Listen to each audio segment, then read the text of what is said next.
Artinya yang tidak ikut penyetaraan juga harus patuh terhadap Permen PAN. Iya, lintas instansi juga boleh. Pelaksana pun boleh menjadi ketua tim. Dibutuhkan sama Lombok Barat ternyata bisa. Ternyata kita bisa jadi kutu loncat.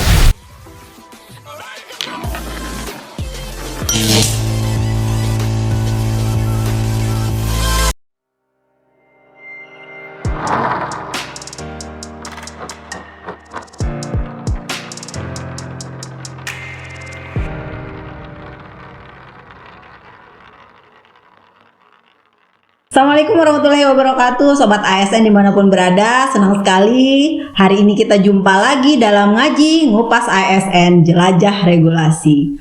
Alhamdulillahirabbil alamin, kita hari ini berhasil di sela-sela kesibukan beliau mengundang Bapak Kabak Organisasi Sekretariat Daerah Kabupaten Lombok Tengah, Bapak Andi Taufik Kurnia, APMSI. Assalamualaikum warahmatullahi wabarakatuh, Pak Kabak. Waalaikumsalam warahmatullahi wabarakatuh. Sehat hari ini? Alhamdulillah sehat, dan ini suatu kebanggaan bagi saya diundang di kesempatan ini.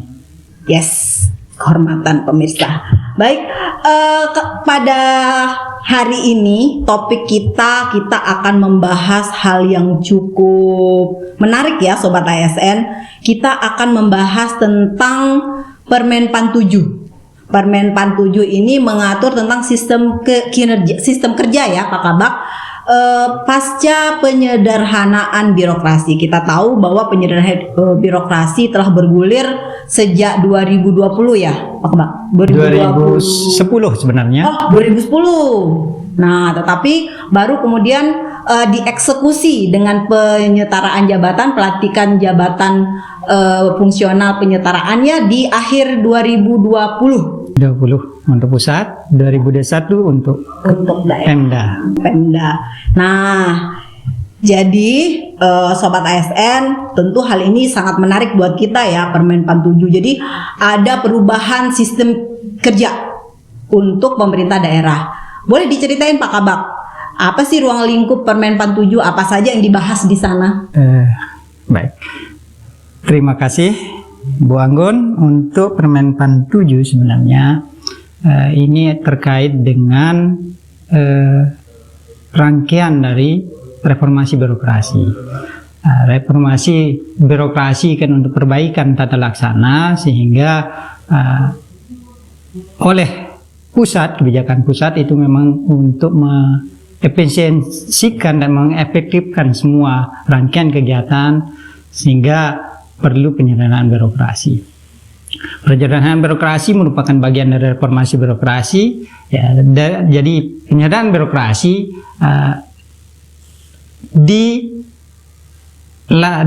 dilakukan melalui penyederhanaan struktur dulu. Setelah penyederhanaan struktur, baru kita penyetaraan jabatan, karena konsekuensi dari penyederhanaan struktur adalah mengubah antara dari struktur yang ada menjadi struktur jabatan fungsional, dan itu penyetaraan jabatan. Penyetaraan jabatan ditindaklanjuti juga dengan perbaikan sistem kerja. Ini hajatnya Permen PAN 7 adalah untuk memperbaiki sistem kerja setelah adanya penyederhanaan birokrasi. Itu secara umum. Oke, penyempurnaan sistem kerja ya, iya. Yang tadinya dari yang seperti apa menjadi seperti apa, Pak Kabak?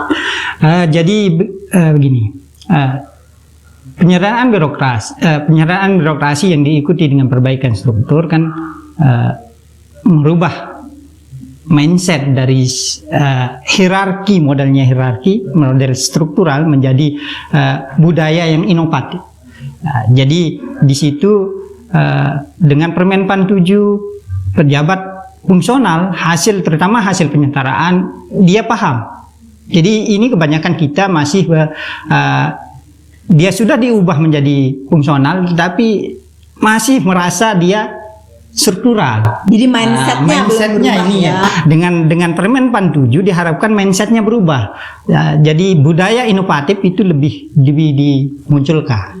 Jadi harapannya mungkin sistem kerja yang lebih agile, yang lebih dinamis. Ya, Yang lebih tadinya dinamis. struktur terkotak seperti itu, ketika atasan kemudian memerintahkan bahwa harus tidak boleh ketika kita duduk di satu jabatan, nggak boleh kita nengok kiri nengok kanan gitu. Jadi begini, Permen 7 itu kan mengarahkan arahnya adalah jadi diatur kedudukan fungsional itu seperti apa, fungsional dan pelaksana itu seperti apa di Permen 7 itu perbaikan sistem kerja diperbaiki dulu kedudukannya, diatur kedudukannya seperti apa. Kalau dulu kan struktural modelnya, jadi top leadernya, kemudian di bawahnya ada sub middle leadernya, kemudian ke fungsional dan pelaksana. Jadi besok dengan Permen 7 diharapkan merubah itu mindset. Jadi seperti tim-tim kerja jadinya kalau Permen 7 gitu. Oke, artinya saya bisa saja kemudian menjadi katakanlah saya menjadi leader atau ketua tim di satu tim kerja, tetapi bisa juga kemudian ketika saya dibutuhkan di tim kerja yang lain, saya juga bisa menjadi salah satu anggota. Bisa nggak saya menjadi leader di kedua-duanya atau harus menjadi salah satu anggota? Sistem kerjanya dari kedudukannya fungsional dan pelaksana itu kedudukannya bisa dia di bawah JPT jabatan tinggi, kemudian bisa juga dia di bawah administrator, bisa juga dia di bawah pengawas. Bisa juga suatu unit bisa juga fungsional menjadi top pimpinan. Contohnya kalau kita di Pemda itu di sekolah, di puskesmas. Itu top leadernya fungsional. Baik. Tadi dari kedudukan tadi, jadi bisa dia langsung di bawah ini JPT, bisa juga di administrator, bisa juga di pengawas, bisa juga pejabat fungsional itu menjadi pimpinan unit organisasi. Itu dari sisi kedudukan. Dari sisi cara kerja, penugasannya, terutama penugasan bisa juga penunjukan, bisa juga dia mengajukan diri secara sukarela. Itu cara kerjanya supaya agile tadi, supaya lincah. Jadi pejabat fungsional tidak hanya sebenarnya pejabat fungsional hasil penyerataan, bisa juga fungsional yang sudah ada fungsional, bukan berasal dari hasil penyetaraan. Nah itu sistem kerjanya mengikuti Permen 7. Jadi bisa mengajukan diri. Penugasan itu kan bisa penunjukan, bisa juga sukarela. Sukarela dalam arti penunjukan melibatkan dirinya, merasa mampu untuk mengejar suatu indikator kinerjanya perangkat daerah. Untuk misalnya bidang ini dia sanggup untuk ini, misalnya dia pejabat fungsional media, bisa langsung diambil, saya bisa ini. Oke, artinya Permen 7 ini tidak hanya mengatur tentang sistem kerja untuk pejabat penyetaraan, tetapi juga seluruhnya ya. Iya, seluruhnya. Ini artinya yang tidak ikut penyetaraan juga harus patuh terhadap Permen 7. Iya, ini Permen 7 ini kan penyerahan dari hasil dari penyerahan birokrasi. Nah, itu kan sebenarnya yang hajatnya Permen 7 adalah memperbaiki tata laksana. Tata laksana ini tidak hanya hasil penyerahan, tapi seluruh proses. Oke. Kita fokus ke yang tadi sukarela. Artinya ketika saya misalnya di sini sekarang di bidang pembinaan, tiba-tiba saya merasa ada challenge nih misalkan di bidang mutasi. Jadi saya boleh dong mengajukan diri. Saya mengajukan diri kemana nih? Ke kabit mutasinya atau ke kepala badan saya nih? Kalau dia setara sama dia langsung kepala badan. Kepala badan. Saya mau jadi tim di mutasi dong. Jadi saya sanggup mencapai kinerja, misalnya indikator merit system misalnya. Saya sanggup itu untuk mewujudkan itu. Berapa targetnya? Ditargetin sama kepala badan. Target merit system kita seperti apa? Dia sanggup untuk mencapai itu, ya karena merasa sanggup, dia ambil itu indikatornya dia. Dan sejauh mana kita boleh melompat itu Pak Kabak? Artinya saya di bidang pembinaan kemudian sukarela untuk bidang mutasi misalnya. boleh nggak saya loncat ke PU misalnya? Saya kira, saya challenge saya nih, bisa nggak saya kemudian mengajukan diri untuk sukarela menjadi tim kerja di PU? Boleh nggak? Sangat bisa. Oh, Jadi begini, jadi Permenpan 7 ini supaya kita juga sedang proses ini turunan dari Permenpan 7 sehingga kita juga di situ mengatur penugasannya seorang pejabat fungsional, bisa dia bagaimana penunjukan dia atau pengangkatan dia selaku ketua tim atau dia sendiri melakukan secara individu sanggup mencapai kinerja. Jadi dia bisa di dalam unit juga diatur, di antar unit juga diatur, lintas unit juga diatur, lintas lintas perangkat daerah juga diatur, lintas instansi juga boleh. Oh, jadi kita boleh ke Lombok Barat misalnya? Bisa Lombok Barat. Kalau kita dibutuhkan sama Lombok Barat ternyata bisa. Kabar gembira Sobat ASN. Ternyata kita bisa jadi kutu loncat untuk mencari pengalaman dan challenge-challenge tertentu ya. Kita misalkan merasa diri tertantang untuk melaksanakan tugas yang tadinya mungkin melibatkan dokumen, surat-surat, tapi bisa saja kemudian kita men-challenge diri kita sendiri untuk terlibat dalam tim-tim yang mungkin lebih turun ke masyarakat dan sebagainya. Ini kabar gembira. Nah, sebelum Permenpan 7 ini bergulir, dulu waktu penyetaraan jabatan ada istilah koordinator subkoordinator. Itu nasibnya gimana nih sekarang? Ya, setelah adanya Permenpan 7 ini semua dihapus. Subkoordinator maupun koordinator hapus. Koordinator kan setingkat yang administrator yang disetarakan, terutama yang ada di kabupaten kan hanya di DPM PTSP yang ada koordinator. Dan itu koordinator dan subkoordinator kan itu berlaku untuk tahun 2022. Untuk 2003 mengikuti ketetapan ini per bulan Februari subkoordinator dan koordinator harus. Ya, karena kalau kita melihat kalau selama masih ada subkoordinator, koordinator sebenarnya kayak rasa struktural ya Pak Kabak ya. Tetapi sehingga dengan adanya Permenpan 7 ya sudah lepas jabatan strukturalnya, kita untuk agile dan untuk dinamisnya kerjanya si pejabat fungsional ya harus. Kalau di kondisi di Lombok Tengah sendiri gimana nih untuk pelaksanaan Permenpan 7? Apakah sudah 100% sudah bisa berjalan atau mungkin ada belum. Nah, ini seharusnya kita lagi susun perbubnya sehingga untuk arah-arah ke situ sudah kita coba, terutama di bagian kami, di bagian organisasi sudah kita coba, misalnya penyusunan proses bisnis, kita tunjuk pejabat fungsional yang ada di situ, melibatkan beberapa pejabat fungsional yang bahkan yang di luar bagian organisasi yang jabatannya di fungsional itu lebih tinggi dari yang ketua tim. Nah, jadi dinamis ya Permenpan 7 boleh pelaksana pun boleh menjadi ketua tim. Sekarang sepanjang dia mampu. Nah, contoh sekarang di sekretariat daerah sendiri di sana kan ada 9 bagian ya. 10 bagian sekarang. Berarti di bagian AP itu misalkan jafung-jafung yang ada, bukan hanya jafung penyetaraan, ketika dibutuhkan pelaksana misalnya untuk ini berarti bisa kemudian menyumbang di bagian organisasi misalnya seperti itu. Tetapi kadangkala di sini ada beberapa teman yang pernah menyampaikan ke saya bertanya tentang nasibnya jafung ini karena masih rupa-rupanya mindset struktural itu masih ada. Artinya ketika dia sudah duduk di satu jabatan itu yang dulu yang sudah dihapus, dia menganggap bahwa mereka tidak akan bisa pindah dari sana sebelum dilantik pindah. Nah, apakah jafung ini juga sama perlakuannya dengan pejabat struktural? Karena setahu saya dengan adanya Permenpan 7 ini tidak perlu lagi jafung ini menunggu mutasi struktural kalau misalkan mau dipindah. Artinya kebijakan untuk pemindahan ini kan kewenangannya bupati, tidak seperti itu? Iya, kalau terkait dengan pemindahan ya tetap, artinya begini. Kedudukan tadi sudah jelas, kedudukan fungsional. Kalaupun dia akan dibutuhkan sama perangkat daerah kan boleh dia lintas. Ya, itu cara kerjanya, cara kerjanya.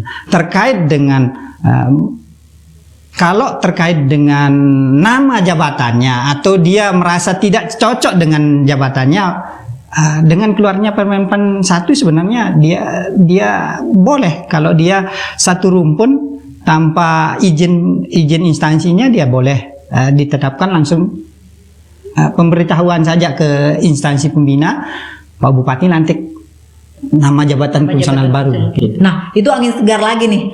Angin segar lagi, ada Permenpan 1 yang mengatur tentang Japung ya. Japung. Itu Japung semua, bukan Japung penyetaraan. Iya, bukan Japung semua itu. Ya. Artinya itu melebur semua jabatan Permenpan yang mengatur tentang Japung. Saya sepintas pernah mendengar ini memang benar. Jadi kalau misalnya kita nanti, contoh misalnya saya perencana, saya di Bapeda, kemudian saya pindahlah katakan ke BKPP. Nah, bisa saya berpindah kemudian menjadi analis SDMA. Ya, sepanjang dia satu rumpun, kalau tidak salah ya, rumpun jabatan perencana, analis kebijakan, sumber daya aparatur itu satu rumpun. Jadi dia boleh. Tanpa syarat dan ketentuan berlaku? Tanpa syarat, hanya menginformasikan ke instansi pembina, karena ini berbeda-beda. Perencana kan Bappenas, kemudian analis kebijakan punya LAN, yang instansi pembina, kemudian SDM aparatur BKN. Jadi inilah hanya pemberitahuan dan izin dari ke instansi pembina bahwa yang pejabat fungsional ini akan dipindahkan menjadi pejabat fungsional. Enak sekali nasibnya Japung ini, Sobat ASN. Saya pun mau. Artinya ke depan memang era Japung ini jadi era emas ya, Pak Kabak. Iya. Jadi ini karena arahnya untuk mempercepat capaian indikator kinerja perangkat daerah. Agile dia, dinamis dia bergerak kan, lincah dia bergerak. Ini diharapkan gitu, mengambil peran fungsi yang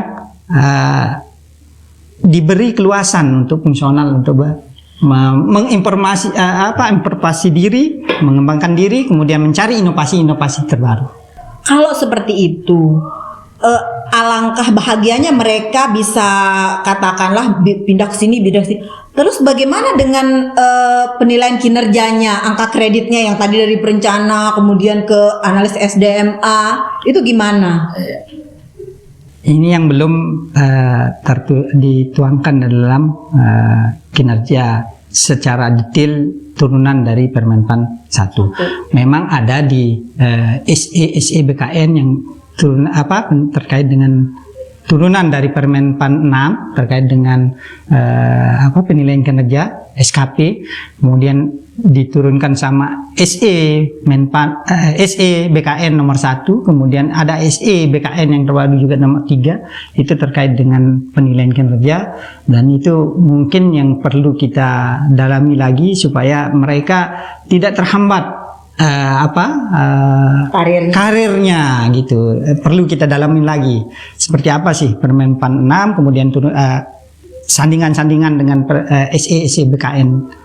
Masih kita tunggu ya Sobat ASN. Jadi baru keluar Permenpan 1, belum, kalau nggak salah ada 7 regulasi yang harus dibuat oleh BKN yang nantinya akan melengkapi Permenpan 1 tahun 2023. Permenpan 1 sendiri juga belum berlaku ya, sekarang akan berlaku. Akan berlaku Juli.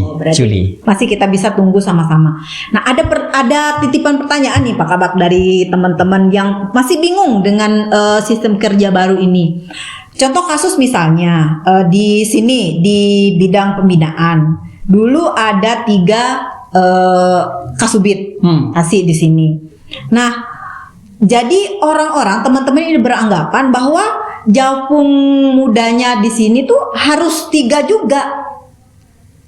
Boleh nggak lebih? Karena di sini dulu strukturnya lah katakan wadah jabatan itu ada 3, sehingga ada yang berpikir bahwa udah 3 itu aja Japungnya, nggak boleh ada lagi ya, seperti itu. Itu ada pertanyaan seperti itu. Boleh dia asal memang dia kebutuhan organisasinya seperti itu. Artinya tidak kaku harus 3 Ya, bisa dia. Kalau dia dari ancap ABK-nya dia butuh memang 4, 5 atau bahkan dia 1, otomatis yang 1 yang dari yang 3 itu harus dicari tempat yang pas untuk dia. Nah, itu sobat ASN terutama teman-teman Javung penyetaraan ya. Jadi kita jangan lagi melihat mantan struktur yang dulu ya Pak Kabak ya. Jadi kalau memang itu kita dibutuhkan lebih dari 3, katakan meskipun mantan strukturnya ada 3, kalau memang sesuai anjap ABK-nya bisa 6, bisa 7, bisa saja. Jadi agile ya Pak Kabak. Oke, apalagi nih yang kita bahas? Ya tadi sudah disampaikan, tadi ada Perbub nih, rancangan Perbub yang akan disusun untuk peraturan pelaksana Permendag. Boleh tahu nggak bocoran isinya apa aja tuh? Sebenarnya sudah saya sampaikan tadi. Ini terkait dengan kedudukan kita atur, kemudian terkait dengan cara penunjukan itu penugasannya seperti apa, boleh ditunjuk, boleh juga sukarela, kemudian sekaligus juga sebenarnya penyadaran birokrasi yang sistem kerja ini adalah untuk perbaikan dengan proses bisnis, penyerahan proses bisnis. Dengan adanya penyerahan jabatan mempersingkat proses-proses yang ada. Aktivitas-aktivitas yang kemarin panjang ada 9 step, dengan adanya penyerahan birokrasi diharapkan yang 9 step jadi 2 step, 3 step, selesai dia. Untuk pelayanan. Untuk pelayanan. Perbaikan pelayanan. Perbaikan pelayanan ya. Nah, itu tadi perbaikan pelayanan. Kalau perbaikan kesejahteraan ada bocoran nggak Pak Bang? Sampai saat ini yang mengatur tentang hasil penyelenggaraan ini ada Perpres 50 itu. Jadi Perpres 50 untuk Pemda sendiri masih menunggu Permendagri. Permendagrinya. Tetapi boleh dikasih tahu nggak Perpres 50 itu isinya tentang apa? Poin-poinnya. Tidak boleh dirugikan. Intinya tidak boleh dirugikan. Tidak boleh dirugikan. Kalau dia tunjangannya lebih besar, dia harus mengikuti yang lebih besar. Kalau dia di bawah standar yang kemarin hasil penyederhanaan, misalnya kemarin tunjangan jabatannya 540. Jadi ada jabatan-jabatan fungsional juga memang ada yang belum ada perbaikan perpres tentang tunjangannya, dia di bawah 554. Tetapi dengan adanya Perpres 50 itu tidak boleh di bawah 554. Jadi tetap penghasilannya harus setara yang kemarin. Nikmat apalagi yang engkau dustakan, Javung penyetaraan. Jadi tidak dirugikan. Tetapi ada juga nih yang merasa dirugikan nih Pak Kabak, terkait kelas jabatan. Karena ada beberapa JF yang katakanlah kalau JF penyetaraan ini dia harus mengikuti kelas jabatan sebelum dia disetarakan. Artinya kalau misalnya perencana ini tetap dia kelas 9. Sementara kalau perencana yang sesuai peraturan perundang-undangan dalam artian yang ikut UKOM itu dia kelas 10. Nah, kapan mereka bisa mengikuti kelas yang sesungguhnya lah, katakan seperti itu? Menunggu Permendagri. Masih menunggu Permendagri. Artinya sebenarnya bisa saja. Tapi kondisi keuangan daerah kita sekarang, kalau kita lihat tunjangan, terutama ada jabatan-jabatan fungsional yang memang seperti tadi perencana, analis kebijakan, sumber daya aparatur, kemudian jabatan auditor, kemudian pengawas, itu tunjangan jabatannya jauh di atas struktural. Bahkan kalau yang media misalnya lebih tinggi dari jabatan kabak di organisasi. Jadi atau pejabat pengadaan barang jasa, dia lebih tinggi dia. Artinya sambil menunggu Permendagri juga kita juga mencocokkan dengan kemampuan keuangan daerah. Kalau memang keuangan daerah mampu, kenapa enggak kita naikkan aja, terutama terkait dengan TPP-nya. Sobat ASN silahkan ditandai Bapak ini, karena Bapak inilah yang kemudian menentukan besaran TPP kita se-Kabupaten Lombok Tengah.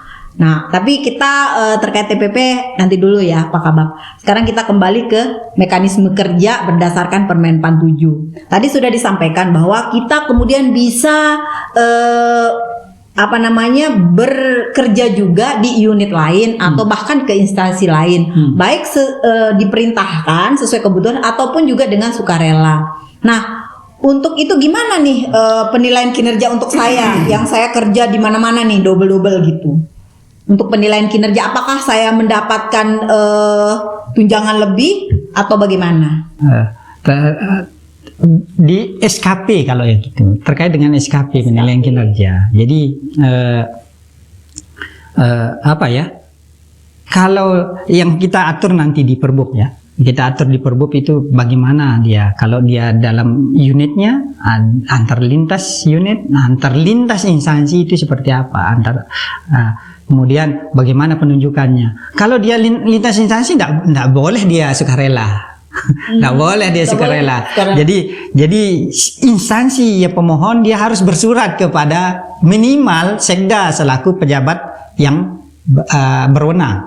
Dalam hal ini PJB kan, Pak Sekda, sehingga minimal ke Pak Sekda kita dia bersurat instansi yang membutuhkan, baru Sekda kita bilang oke, dia nanya ke instansi teknis atau perangkat daerah teknis, sehingga kalau memang diizinkan sama kepala atau pimpinan perangkat daerah teknis tujuan yang pemilik pejabat fungsional itu, kalau diizinkan baru Pak Sekda membalas surat boleh memakai itu. Kalau antar instansi, nah, antar perangkat daerah pun demikian. Tidak boleh dia menunjuk memohon diri sebagai ini. Jadi perangkat yang sukarela dibatasin juga. Artinya harus ada izin juga. Artinya saya mau, tetapi sepanjang saya mendapatkan izin dari kepala dinas saya. Harus wajib itu. Meskipun saya mengajukan diri, tetapi kalau tidak diizinkan oleh atasan langsung. Kan berpikir juga perangkat daerah, jangan-jangan kinerja di kantor perangkatnya sendiri belum beres sudah minta kerja yang lain, kan susah. Oke. Jadi intinya tergantung lagi kepada atasan, izin atasan. Dan untuk penghargaannya berarti penghargaannya itu nilai SKP ya? Kan begini, mereka kan bisa 2 tahun naik pangkat. Nah, kalau SKP diakumulasi menjadi angka kredit kan cepat dia peroleh angka kredit untuk dasar dia naik jabatan, usul untuk uji kom untuk naik jabatan. Iya, naik jenjang. Oh, artinya kita tidak ketika kita kemudian berbicara penghargaan tidak melulu tentang TPP atau uang, tetapi ketika nilai kita bekerja di tempat yang banyak menghasilkan kinerja yang baik, tentu nilai SKP kita akan baik, otomatis itu angka akan linear dengan kesejahteraan tadi, sobat ASN. Baik. Apalagi nih Pak Kabak yang akan kita bahas? Ada info-info nggak yang tentang kalau nggak salah kemarin Pak Menteri Pan RB baru hadir di Lombok Tengah terkait peresmian MPP. Iya. Ada nggak bocoran-bocoran dari beliau nih yang terkait Permen Pan 7 ini? Itu tadi yang terkait dengan fungsional kemarin. Untuk pencapaian reformasi birokrasi, pencapaian target kinerja perangkat daerah, artinya digenjot oleh pusat, digenjot oleh Permen Pan RB untuk lebih mengeksploitasi kemampuan mereka. Ini kelemahan kita, ini masih artinya tidak hanya hasil penyetaraan yang merasa diri masih fungsional, tetapi pejabat-pejabat fungsional kita juga perlu meningkatkan kompetensi diri gitu. Karena sudah dikasih luang sekarang bekerja seperti ini untuk mencapai target kinerja perangkat daerah. Jadi kita diharapkan sebagai pejabat fungsional lebih mengeksplor lagi kemampuan kita ya. Jadi diperlukan di sini khususnya untuk Kabupaten Lombok Tengah nanti pegawai-pegawai milenial ya, bukan yang kolonial, terutama yang untuk mindsetnya. Siap. Oke deh, menarik Sobat ASN yang sudah dipaparkan tadi oleh Pak Kabak Organisasi. Sayang sekali waktu beliau nih sempit. Bapak Ibu Sobat ASN, beliau nih sibuk ngitung TPP ya. Sebelum kita tutup tapi Pak Kabak kita minta quote nih untuk Sobat ASN. Apa kira-kira quote dari Pak Kabak yang akan menginspirasi Sobat ASN tadi? Jadi begini, reformasi yang diharapkan oleh Bapak Presiden itu ada reformasi yang berdampak. Jadi kerja kita dengan adanya sistem kerja yang sudah transformasi antara dari yang hierarkis struktural menjadi budaya yang inovatif, diharapkan mempercepat juga pencapaian kinerja perangkat daerah. Jadi Dan kinerja itu individu berdampak kepada kinerja organisasi. Ya, itu yang diharapkan. Oke, baiklah. Jadi quote dari beliau, kita sebagai ASN jangan hanya sibuk kerja, tetapi apa yang kita hasilkan harus berdampak kepada kinerja organisasi untuk selanjutnya kinerja kabupaten ya, pencapaian visi misi bupati sampai ke presiden nantinya. Baik. Untuk episode ini barangkali kita cukupkan sampai di sini, tetapi bocoran karena tadi ada banyak sekali hal-hal yang kita nantikan, banyak Permendagri yang belum keluar, banyak juga rancangan Perbup yang sedang disusun dan digagas oleh beliau. Di pertemuan yang akan datang kita akan todong lagi Pak Kabak organisasi untuk menyampaikan hal-hal tersebut. Kita juga akan membahas terkait Anjap ABK sama beliau karena selama ini Anjap ABK barangkali kita anggap remeh ya Pak Kabak ya, padahal sangat vital Anjap ABK itu untuk kita ASN di Kabupaten Lombok Tengah. Baik Sobat ASN, demikian sekali lagi terima kasih Pak Kabak, terima kasih atas kehadirannya pada hari ini. Lain waktu kita berjumpa lagi. Bagi Sobat ASN yang ada request nih, apa saja persoalan atau pertanyaan-pertanyaan, silahkan berkomentar di kolom komentar di YouTube ngaji kita. Demikian, terima kasih. Wassalamualaikum warahmatullahi wabarakatuh dan sampai jumpa.